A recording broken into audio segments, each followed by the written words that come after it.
The neurologist looked at the test results, then at my grandfather, then at me, and said the words that would send 3 of my family members to federal prison. Mr. Fisher, there is absolutely nothing wrong with your cognitive function. You've been drugged. I wasn't surprised. I had suspected it for months, documented it for weeks, and finally proved it that morning in May when I essentially kidnapped my own grandfather from a locked memory care facility and drove him 3 hours to the best neurologist in the state. But hearing it confirmed by Dr. Sarah Winters, watching my 78-year-old grandfather, a retired Superior Court judge who had been declared legally incompetent 6 months earlier, break down in tears of relief and vindication, that was the moment I knew our family would never be the same. How long? Grandpa asked, his voice stronger than I'd heard it in months. How long have they been doing this to me? Dr. Winters studied the blood test results again. Based on the levels of haloperidol, Ativan, and Ambien in your system, I'd say at least 6 months, possibly longer. Mr. Fisher, these drugs in combination would make anyone appear cognitively impaired. You're not demented. You're being chemically restrained. My name is Colton Fisher, and when I was 19 years old, I discovered that my father's siblings, my aunt and 2 uncles, had orchestrated an elaborate scheme to have my grandfather declared mentally incompetent so they could steal his $3 million estate. They gaslit him for months, making him believe he was losing his mind. They bribed a doctor to prescribe antipsychotics without proper examination. They had him locked in a memory care facility where he was kept drugged and isolated while they systematically drained his accounts. What followed was 6 months of secret investigation, careful documentation, a daring rescue operation, and ultimately a legal battle that not only freed my grandfather, but changed elder abuse laws in 12 states and sent 3 of my family members to federal prison for a combined 30 years. But to understand how a 19-year-old college freshman ended up wearing a wire to family dinners and secretly recording his own relatives' planning to increase his grandfather's medication to speed things along, you need to understand who Thomas Jefferson Fisher was and why his own children would do something so evil to the man who had given them everything. Grandpa was not an ordinary man. He had served as a Superior Court judge for 30 years, retiring at 70 with full honors and a reputation as one of the sharpest legal minds in the state. Before ascending to the bench, he'd been a successful attorney for 15 years, arguing cases that set precedents still cited in law schools today. He had written 2 books on constitutional law that were required reading at 3 universities. He had taught as an adjunct professor at the law school even after retirement.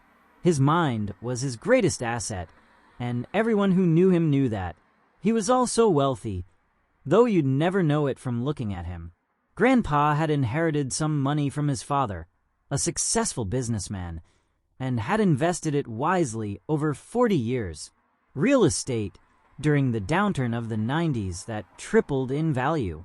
Tech stocks bought early and held. Municipal bonds that paid steady dividends.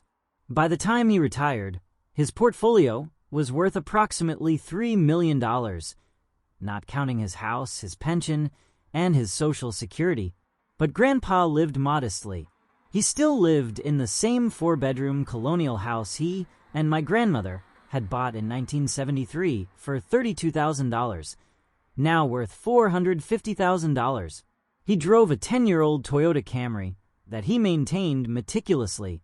He wore suits from JCPenney and shoes he'd resold 3 times rather than replace. He clipped coupons, ate dinner at 4:30 to get the early bird special, and reused aluminum foil. Money makes people crazy, Colton, he told me when I was 16, after I'd asked why he didn't buy a nicer car when he could clearly afford it. The more people know you have, the more they want from you, the more they expect, the more they resent you for not giving it to them. Better to live quietly and comfortably than ostentatiously and constantly defending your wealth. We were sitting in his study at the time, a room lined floor to ceiling with law books, first editions, and family photos. Behind his desk was his pride and joy, an antique chess set that had belonged to his father, hand-carved ivory and ebony pieces on a marble board. We played every Sunday when I was growing up, and he taught me that chess was like law. You had to think several moves ahead, anticipate your opponent's strategy, and always protect your king. "But your children know you have money," I had said. His face darkened slightly. "Yes, they do. And that's been complicated." Complicated was an understatement. My grandmother had died 6 years earlier when I was 12, taken by pancreatic cancer in just 3 months from diagnosis to death. She had been the buffer between Grandpa and his children, the one who smoothed over conflicts and managed expectations. Without her, the family dynamics shifted dramatically. Grandpa had 4 children from his marriage to my grandmother. My mother, Sarah, was the oldest at 52, a nurse at the county hospital who had inherited Grandpa's work ethic and sense of duty. She had married my father, David, a high school principal, and they had created a stable, loving middle-class life for my sister Emma and me. Mom never asked Grandpa for money, never expected an inheritance, always said his money was his to do with as he pleased. Then there was Uncle Robert, 50 at the time of these events, the oldest son, and the one who believed that meant he should inherit everything. He was a real estate agent, or claimed to be, though he rarely seemed to sell houses. What I didn't know until later was that he had a serious cocaine problem and owed almost $200,000 to some very dangerous people. He was married to Aunt Janet, a woman who spent money like it was water and constantly complained about not having enough. Uncle James, 48, was the middle son, a serial entrepreneur whose businesses always failed spectacularly. He had owned restaurants that went under, car dealerships that went bankrupt, and most recently, a tech startup that had burned through investor money without producing anything. He was on his 3rd wife, having lost the previous 2 to his financial instability and gambling addiction. Uncle Michael, 45, was the baby of the family and acted like it. He had never held a steady job for more than a year, always had a new scheme for getting rich quick, and had been sued multiple times for fraud, though he'd always managed to settle out of court. He lived in an expensive apartment he couldn't afford, drove a leased BMW he was behind on payments for, and maintained an image of success that was entirely fictional. All 3 of my uncles had been asking Grandpa for money for years, loans that were never repaid, investments that never materialized, emergencies that happened with suspicious regularity. Grandma had always convinced Grandpa to help them, but after she died, he started saying no. "I've enabled them enough," he told my mother one day when she asked why he'd refused to bail Robert out of his latest financial crisis. "They're grown men. They need to solve their own problems." That's when the resentment really started building. The uncles had always assumed they'd inherit everything when Grandpa died, that their financial problems were temporary because a big payday was coming. But Grandpa was healthy, active, and showing no signs of slowing down at 77. He could live another 10 or 15 years, and they needed money now. The first signs of what they were planning came about a year before everything exploded. It started subtly, comments at family dinners about how Grandpa seemed to be forgetting things. Uncle Robert would mention seeing Grandpa at the grocery store looking confused. Uncle James would claim Grandpa had repeated the same story 3 times in one conversation. Uncle Michael would express concern about Grandpa living alone in that big house. "Dad's getting older," Robert said at Thanksgiving that year. "We need to start thinking about his future care." "I'm sitting right here," Grandpa had said sharply, "and I'm perfectly capable of thinking about my own future." "Of course you are, Dad," James said soothingly. "We're just concerned. What if something happens? What if you fall?" What if you forget to take your medication? I've never forgotten my medication in my life, Grandpa replied. And I'm more likely to fall on the golf course than in my own home. I'm fine. But they kept pushing. Every family gathering became a subtle interrogation about Grandpa's health, his memory, his ability to manage his affairs. They would ask him the same question multiple times, then express concern when he noticed and got irritated. They would reference conversations that never happened, then worry aloud when he couldn't remember them. My mother saw what was happening. They're trying to make him think he's losing it, she told my father one night, when they thought I was asleep. I was 18, home from my first semester of college for winter break, and I could hear them talking in their bedroom. That's a serious accusation, my father said. David, I know my brothers. They're desperate for money, and Dad has it. They're laying groundwork for something. I just don't know what. She was right, of course. What we didn't know was that they had already been implementing their plan for months. It started with gaslighting. The uncles had keys to Grandpa's house. He'd given them to all his children years ago for emergencies. They would go in when he was at his weekly golf game or his volunteer work at the legal aid clinic and move things around. His reading glasses would be moved from his nightstand to the freezer. His car keys would be relocated from the hook by the door to a random drawer.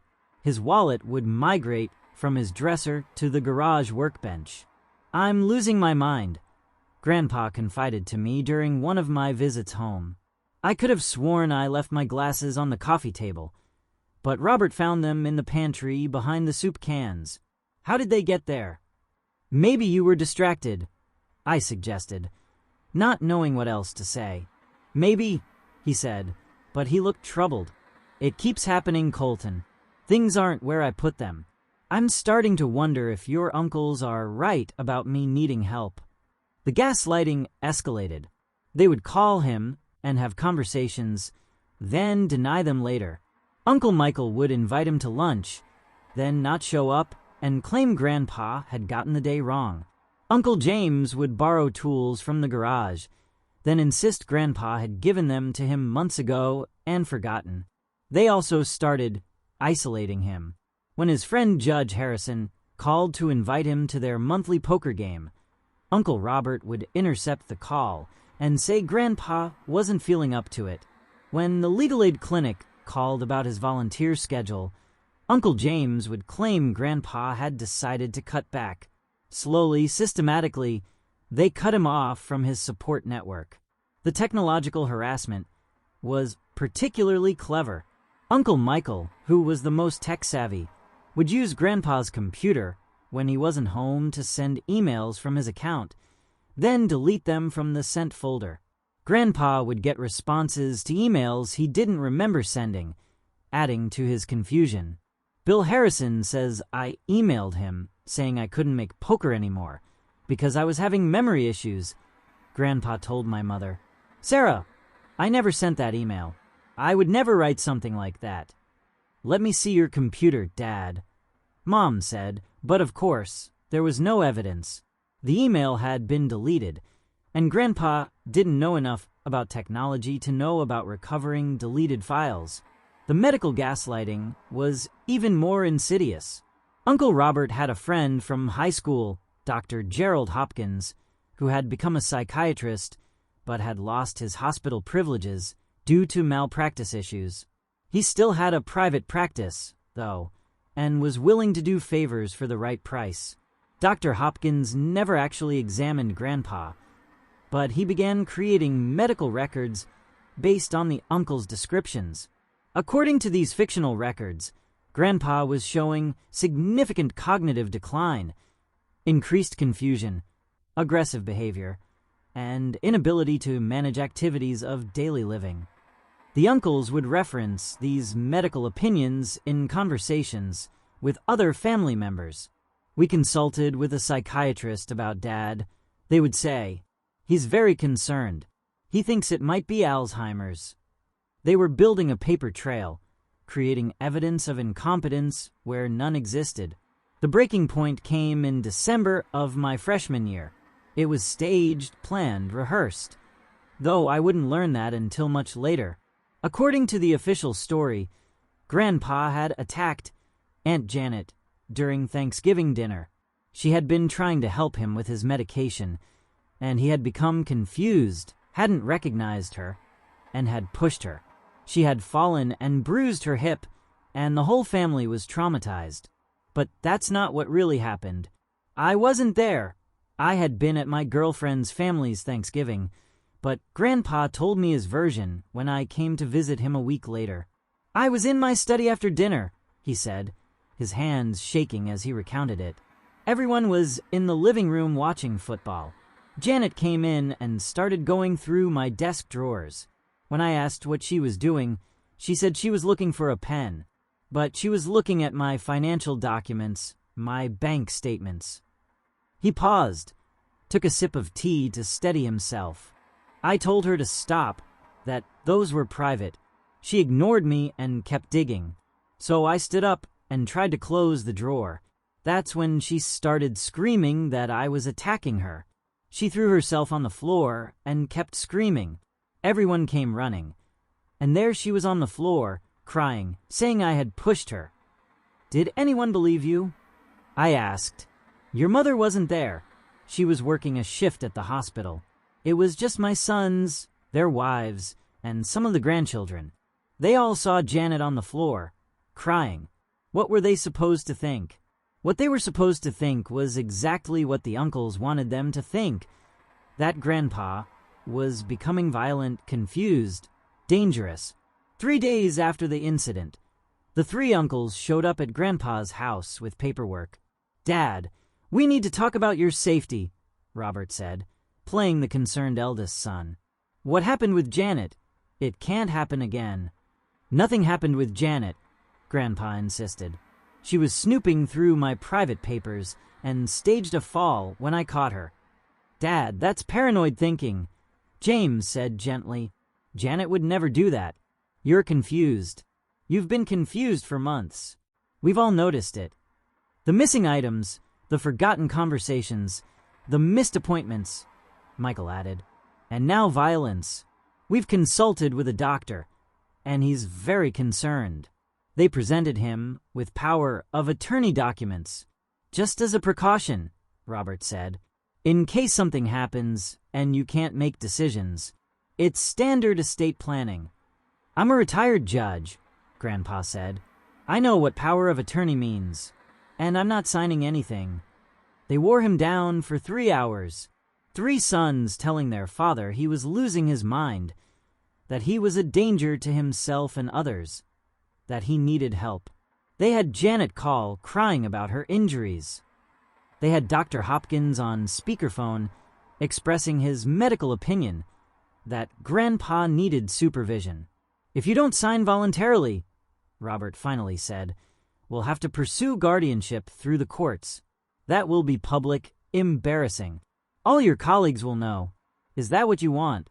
For everyone to know that Judge Fisher lost his mind, exhausted, outnumbered, and starting to doubt his own perceptions after months of gaslighting.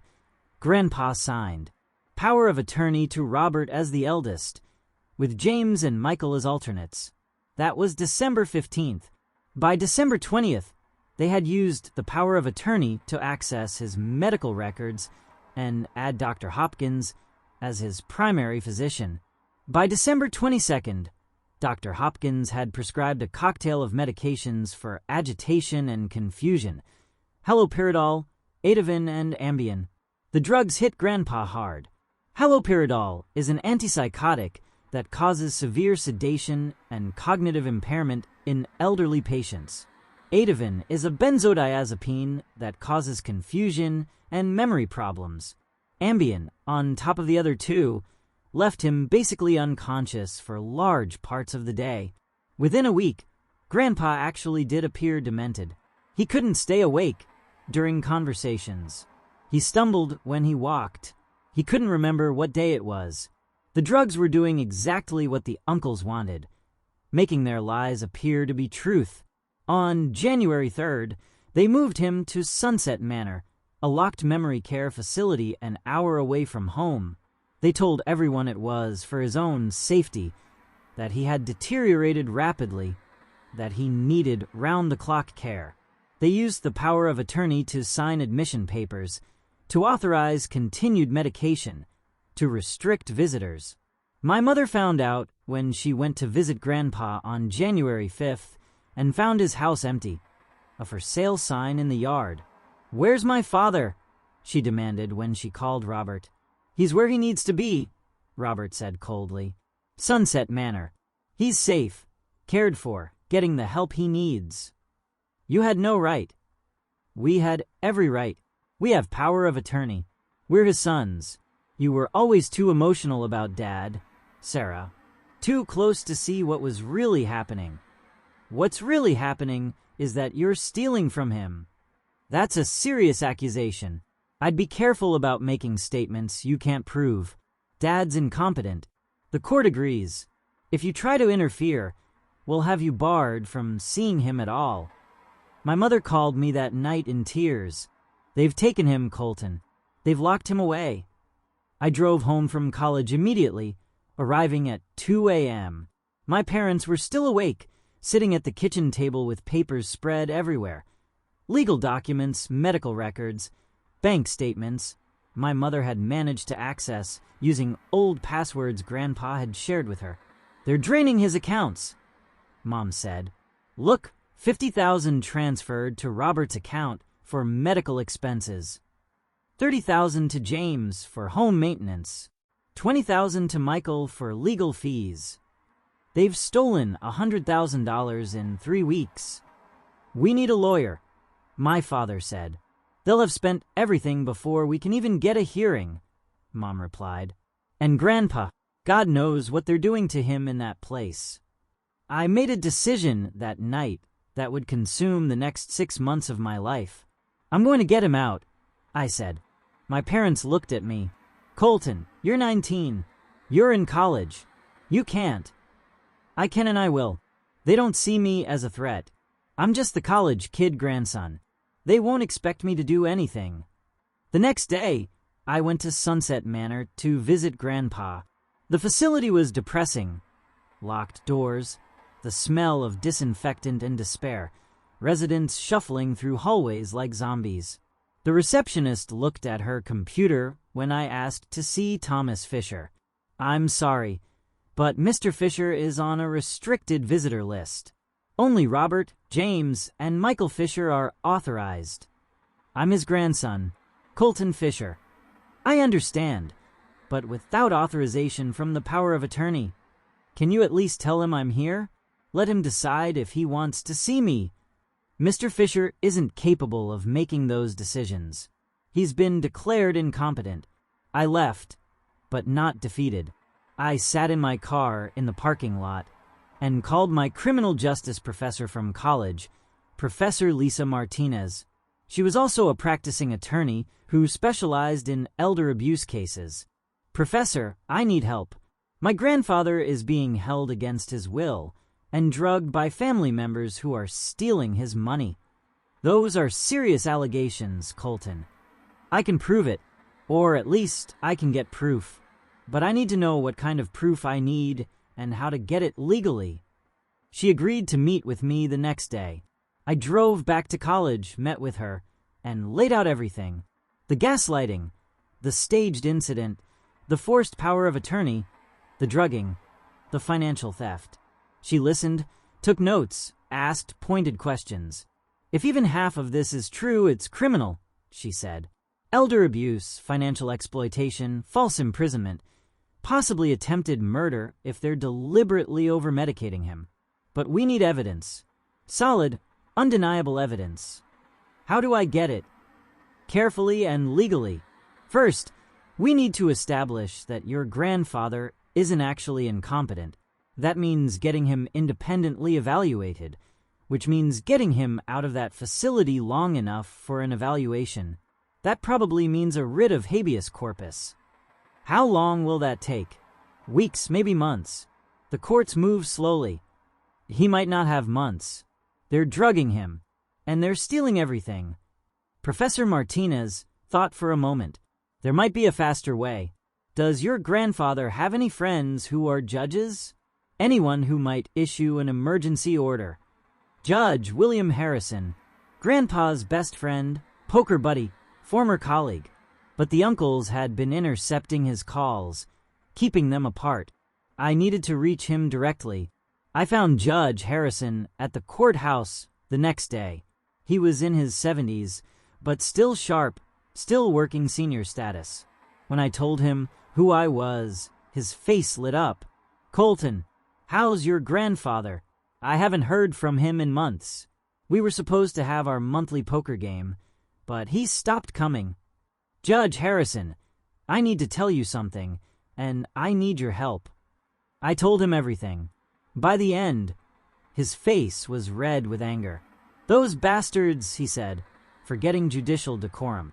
"Tom Fisher is one of the sharpest minds I know. There's no way he has dementia. Can you help? I can't issue orders in this case. Conflict of interest. But I know someone who can. Judge Patricia Chun, new to the bench. No connection to your family. Let me make a call."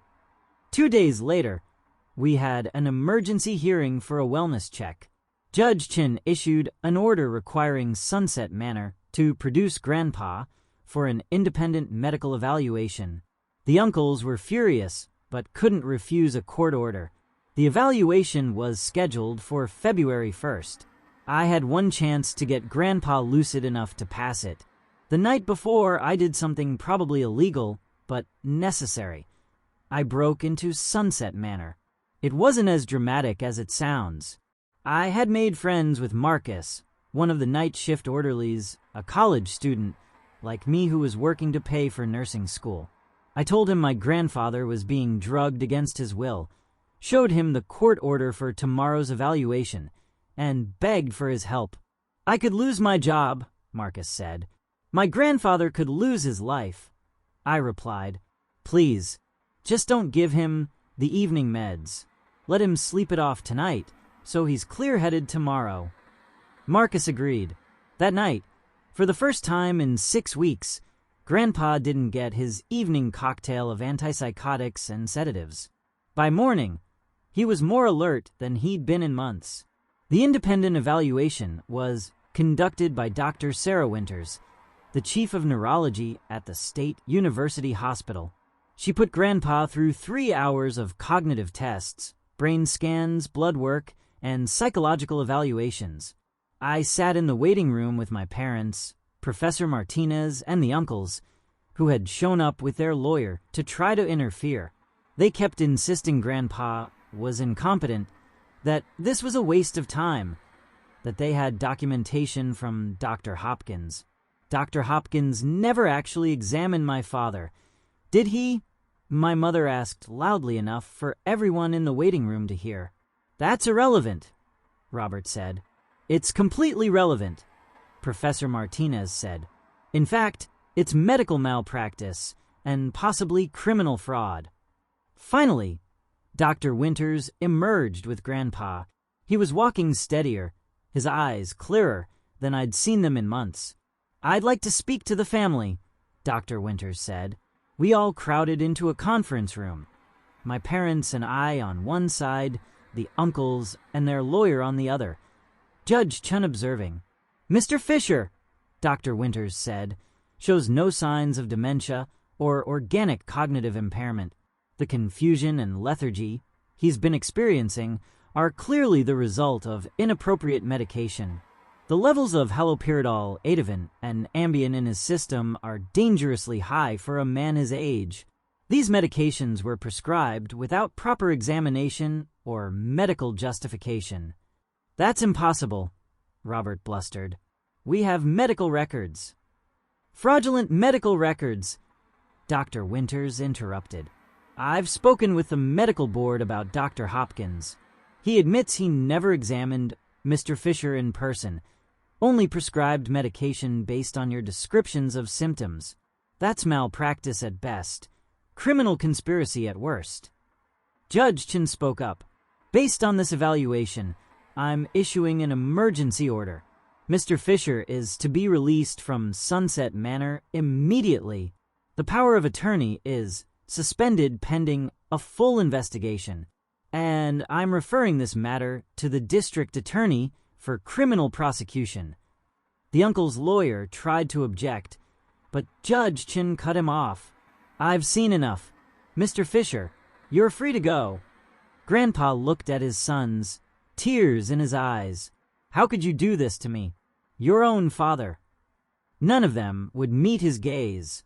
We took Grandpa home that day, not to his house, which the uncles had already sold without his knowledge using the power of attorney, but to my parents' house. He was weak, traumatized, confused not from dementia, but from months of being gaslit and drugged. I thought I was losing my mind, he kept saying. I really thought I was going crazy. You weren't, Grandpa, I assured him. They were making you think that. But you were right all along.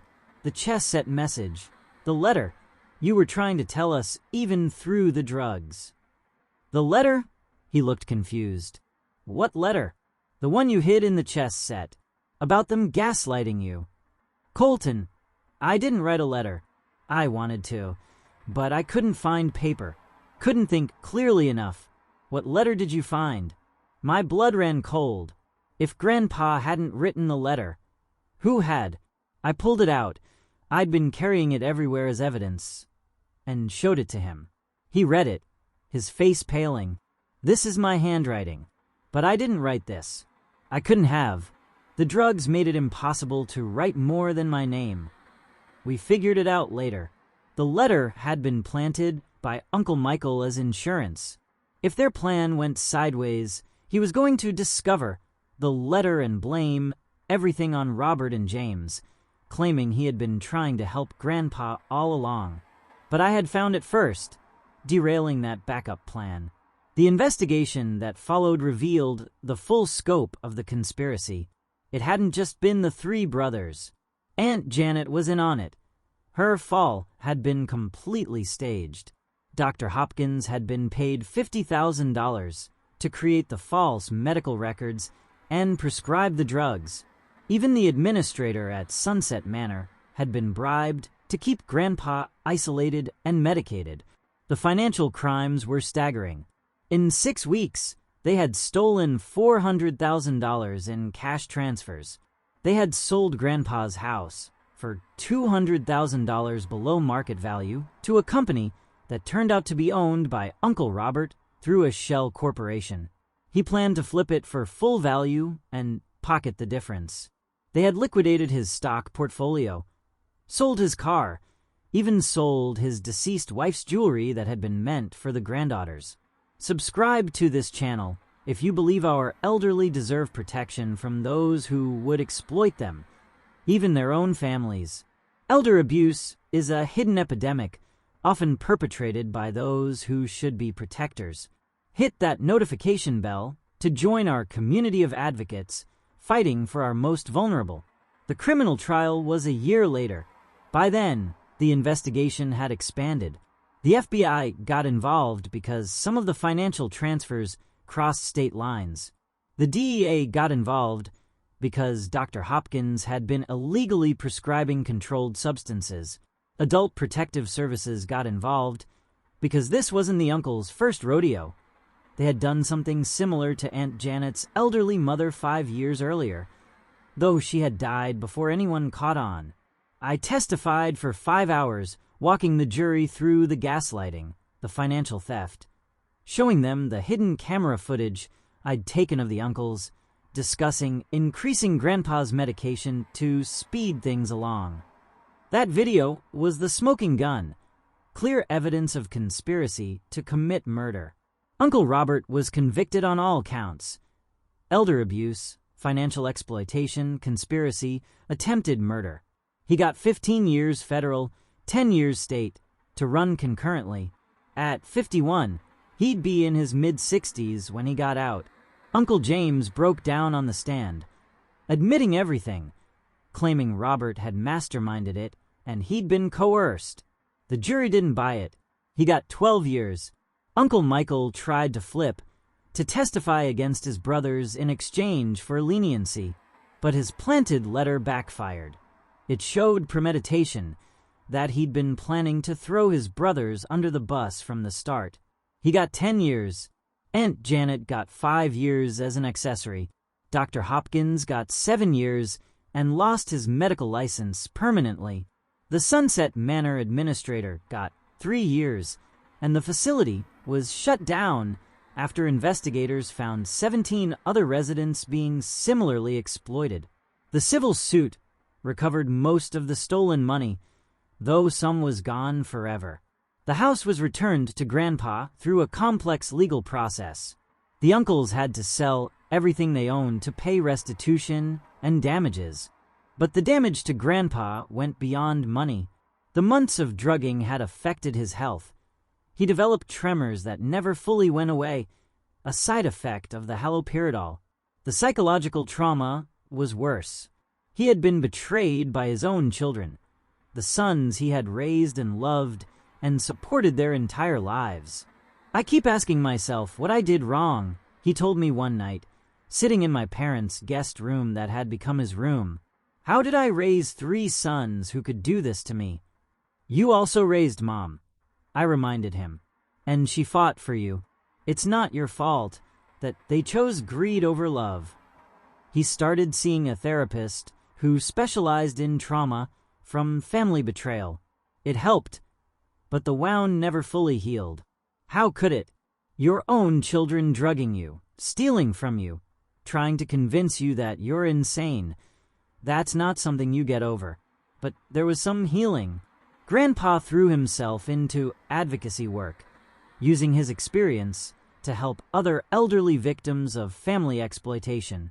He testified before the state legislature about the need for stronger elder abuse laws.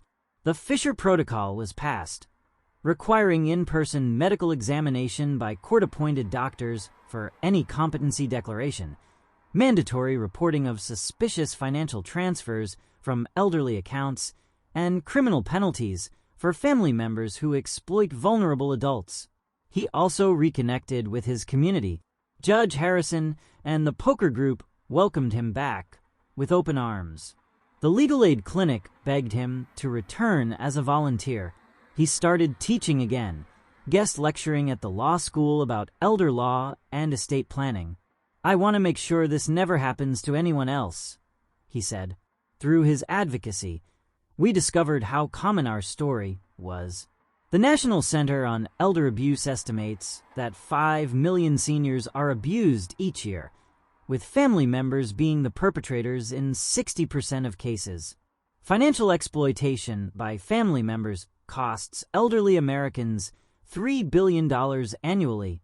For every case reported, 24 go unreported.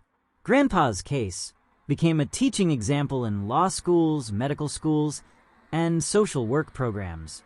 He traveled to conferences telling his story, showing the videos of his sons planning his demise, warning other elderly people about the signs of exploitation.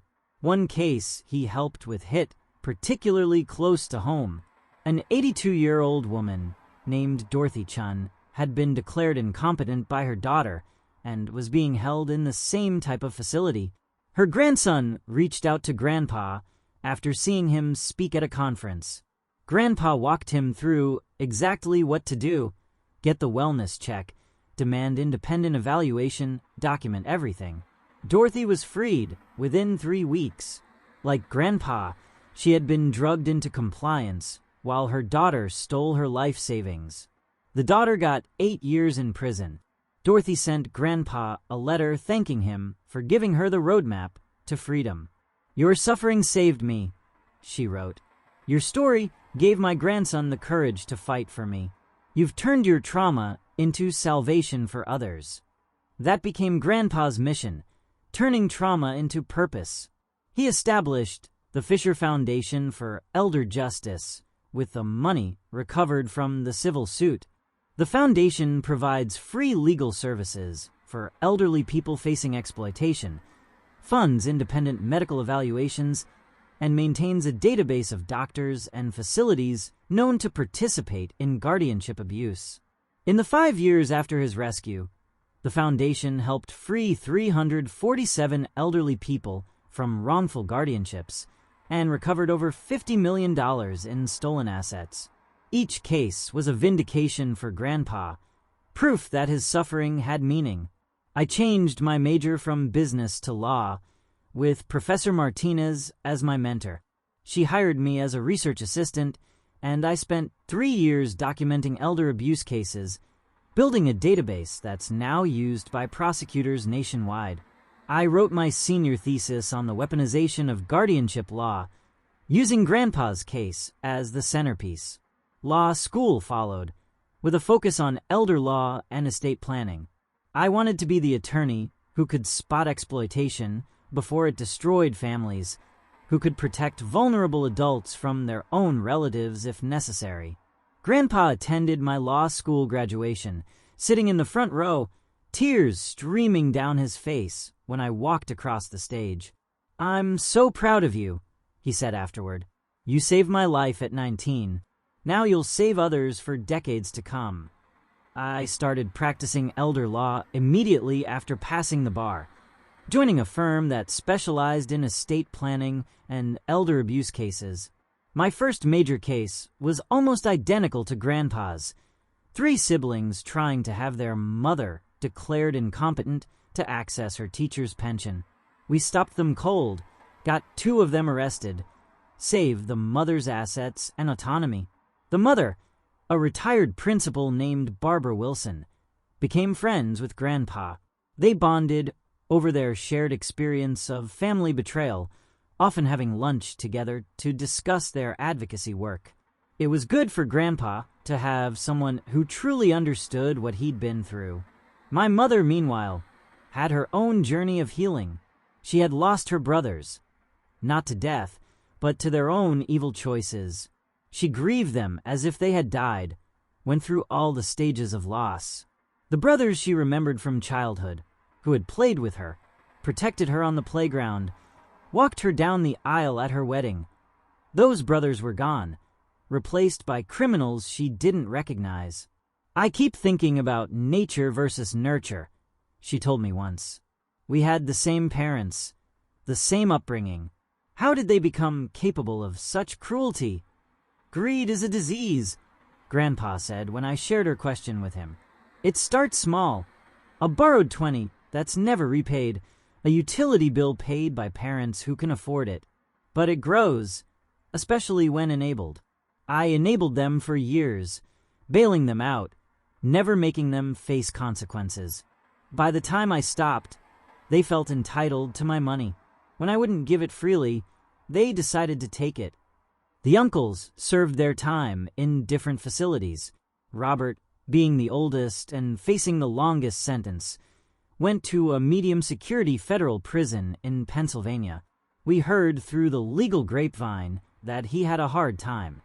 Apparently, even criminals don't respect elder abusers.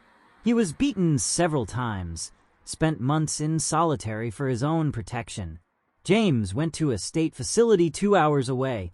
His wife divorced him while he was inside, took the kids, moved across the country. He wrote letters to Grandpa begging forgiveness, but Grandpa never opened them. What could he possibly say that would matter? Grandpa reasoned. Michael served his time in a minimum security facility, got out in 7 years with good behavior. He immediately fled the country, last seen in Costa Rica running some kind of timeshare scam. There were warrants for his arrest, but no one cared enough to extradite him. None of them ever truly showed remorse. In their minds, they were victims of an unfair system, of a vindictive father, of a meddling nephew. They never acknowledged the evil of drugging an elderly man, of stealing from their father, of trying to convince him he was insane. Grandpa lived 8 more years after his rescue. They were good years, filled with purpose and meaning. He saw me get married to Sarah. Yes, named after my mother, which he loved. He held his first great-grandchild, my daughter Hope. He watched the Fisher Protocol become model legislation adopted in 12 states. He testified before Congress about elder abuse, his testimony leading to federal legislation increasing penalties for financial exploitation of vulnerable adults. But the tremors got worse, the medication-induced Parkinsonism progressing despite treatment. His body, weakened by months of inappropriate drugging, began to fail. At 86, he developed pneumonia, and his weakened system couldn't fight it off.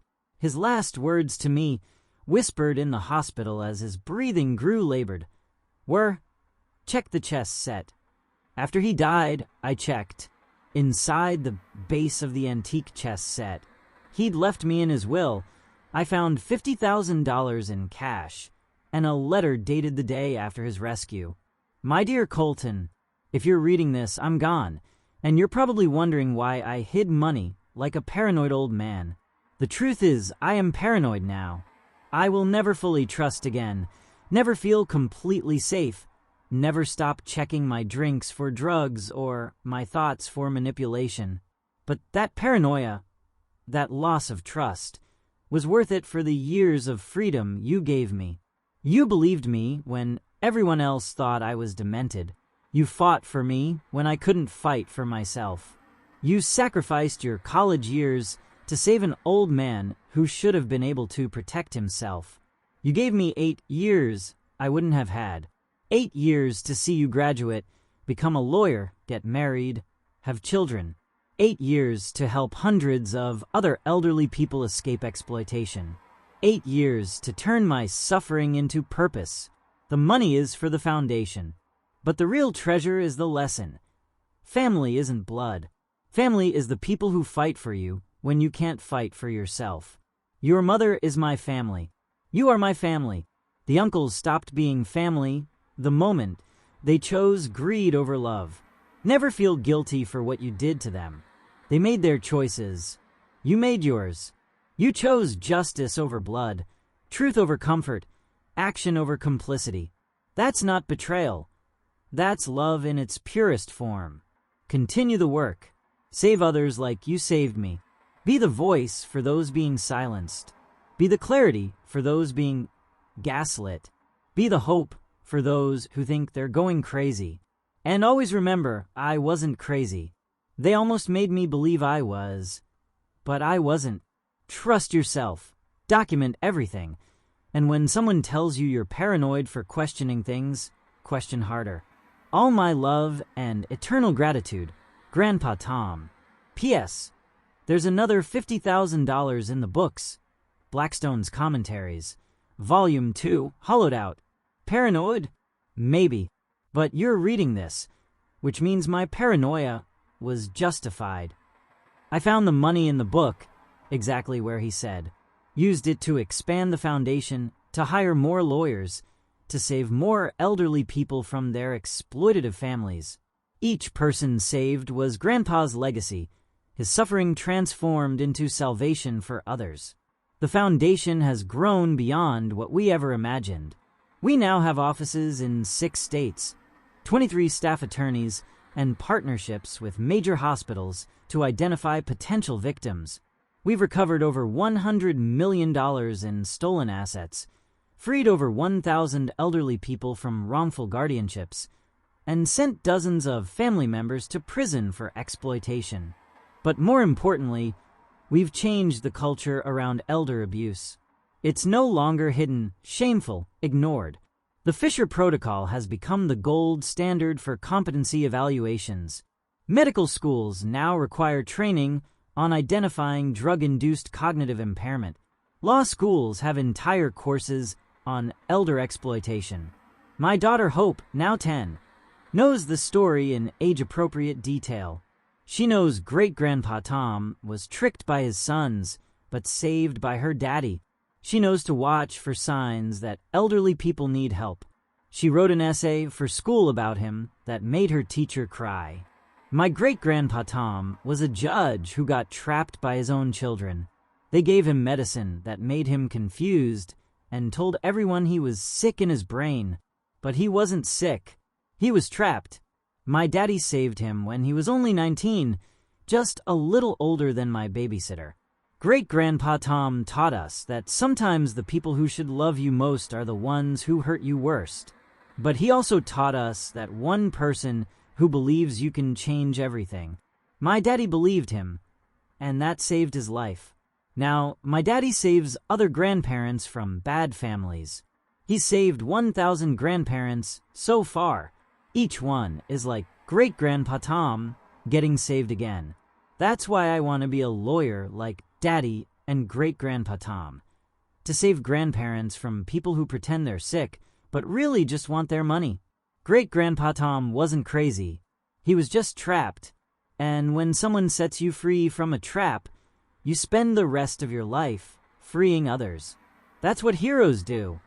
Her teacher sent the essay to the local newspaper, which published it. It went viral. The great-granddaughter of Judge Fisher, continuing his legacy of awareness. Hope received letters from elderly people all over the country, thanking her for understanding, for carrying the torch. One letter particularly stood out from an 85-year-old man named Arthur Hendricks.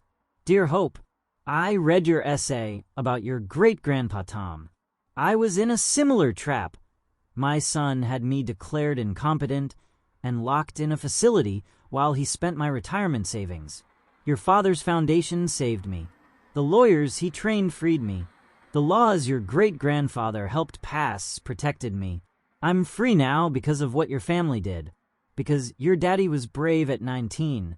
Because your great-grandpa turned his suffering into purpose. Because your family chose justice over silence. You're right that he wasn't crazy. None of us were. We were just trapped by people who should have loved us. Thank you for understanding that. Thank you for wanting to continue the fight. Every grandparent saved is your great-grandfather's legacy living on. He may be gone, but his impact will outlive us all. With gratitude, Arthur, and 1,000 other saved grandparents. That letter hangs framed in my office now, next to Grandpa's chest set, his photo, and the first dollar the foundation recovered for a victim. It reminds me daily that trauma can become triumph, that one 19-year-old refusing to accept a lie can spark change that saves thousands. The uncles are mostly forgotten now, footnotes in a larger story about elder justice. Robert died in prison 5 years ago, heart attack at 58. James was released after serving 10 years but lives in obscurity in Seattle, working as a janitor, no contact with family. Michael is still wanted but irrelevant, a ghost running scams in Central America. They thought they were stealing $3 million. Instead, they created a movement that has saved hundreds of millions. They thought they were silencing an old man.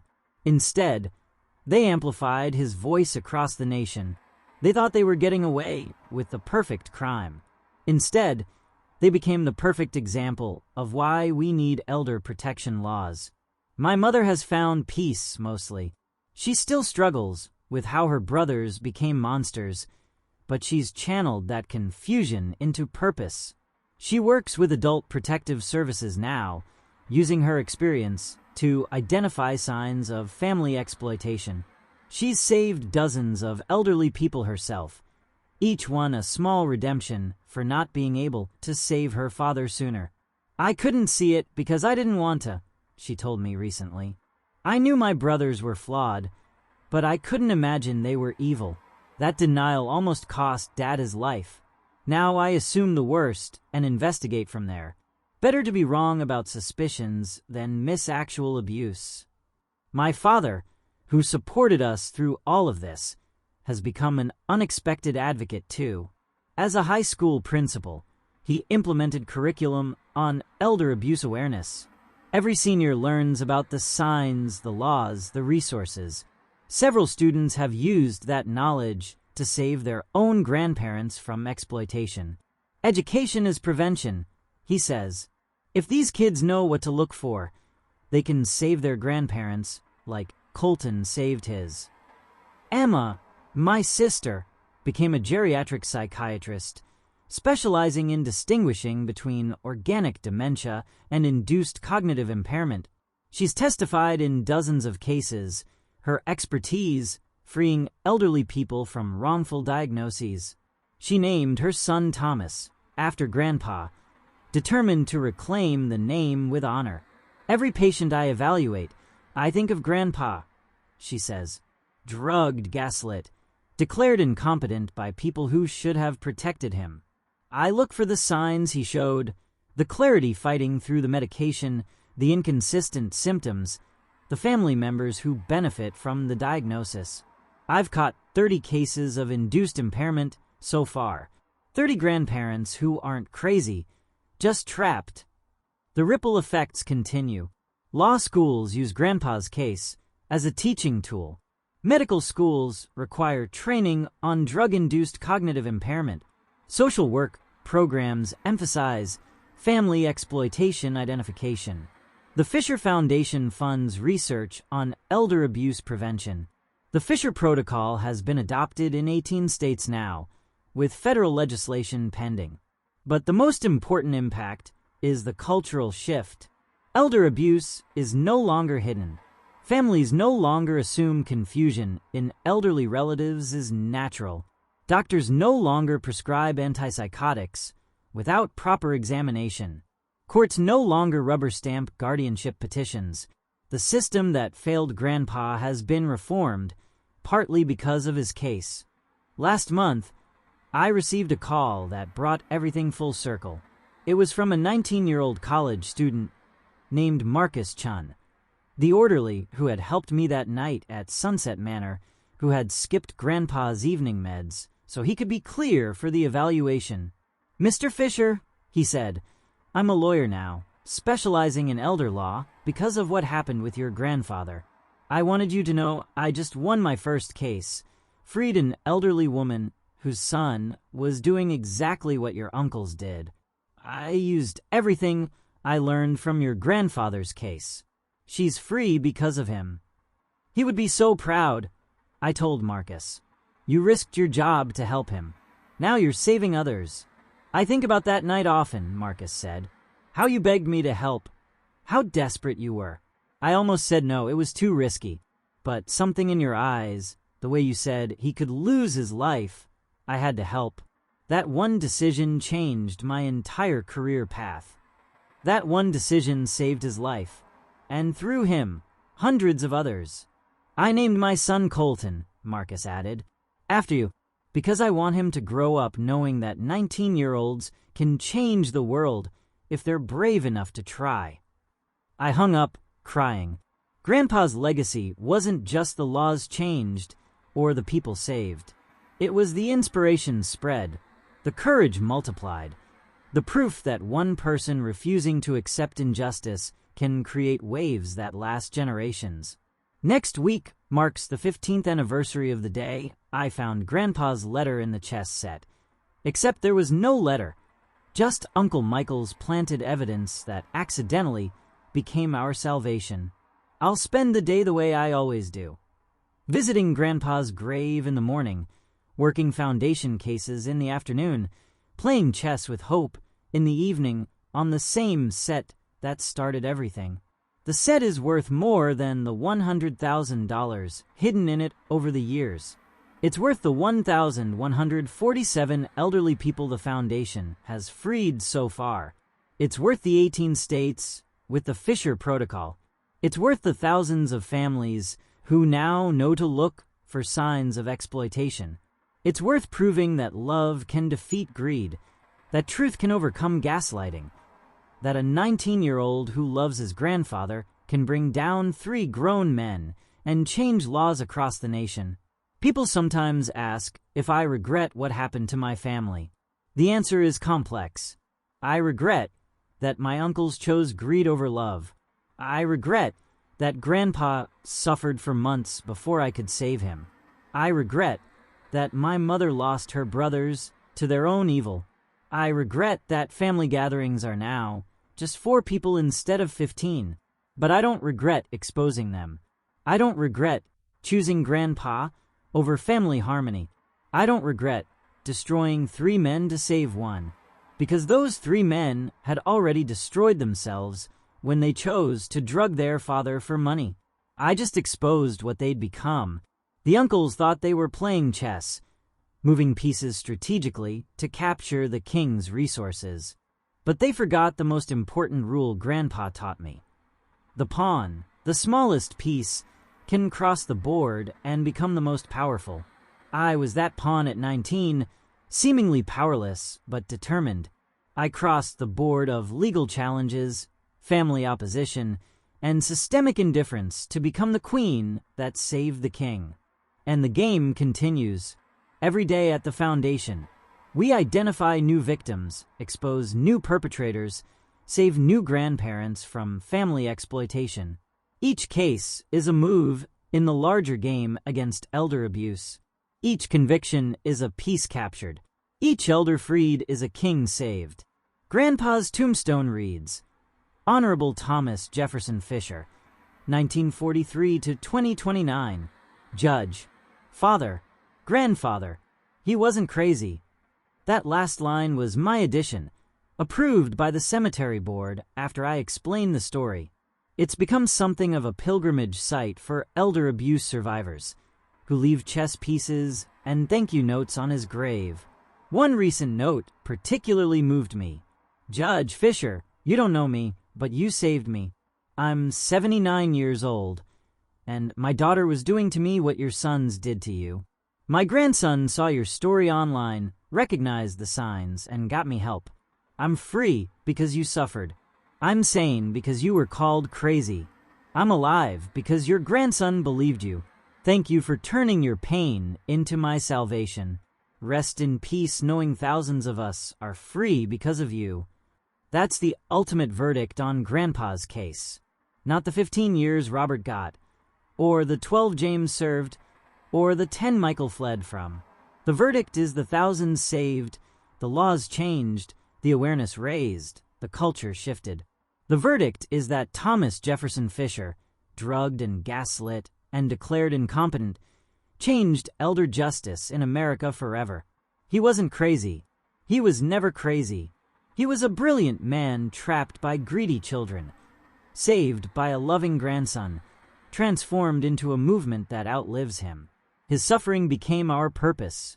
His imprisonment became others' freedom. His story became a warning, a guide, a hope for every elderly person whose family sees them as a resource rather than a human. The chess set sits on my desk as I write this.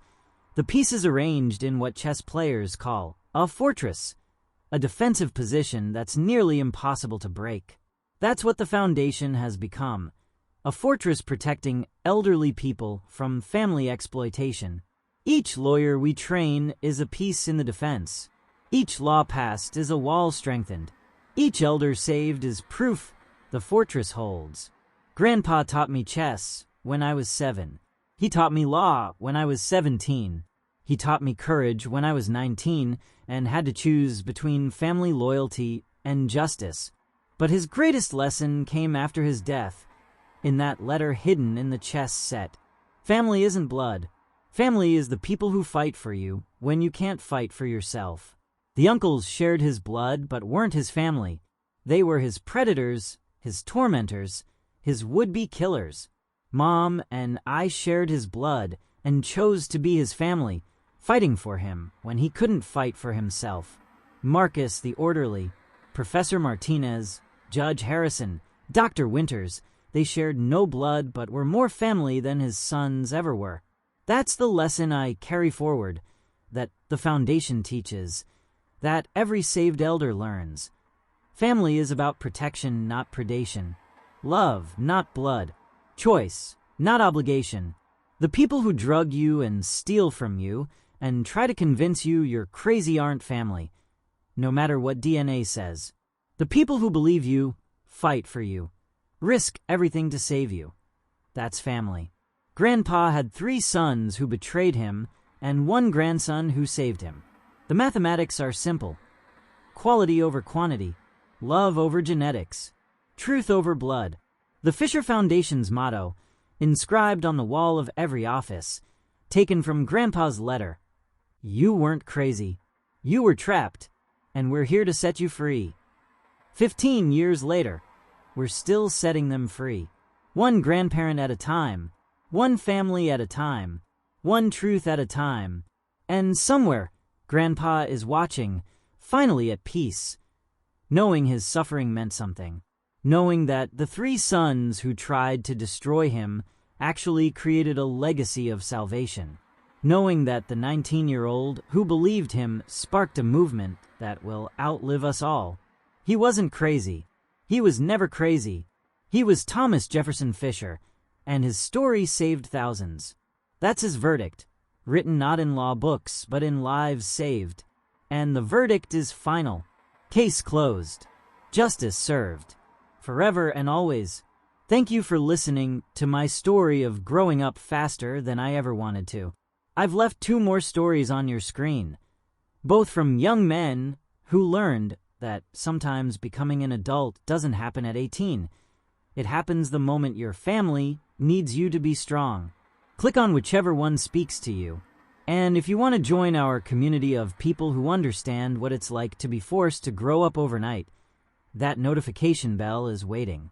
Until tomorrow, remember, age is just a number, but courage defines who you really are.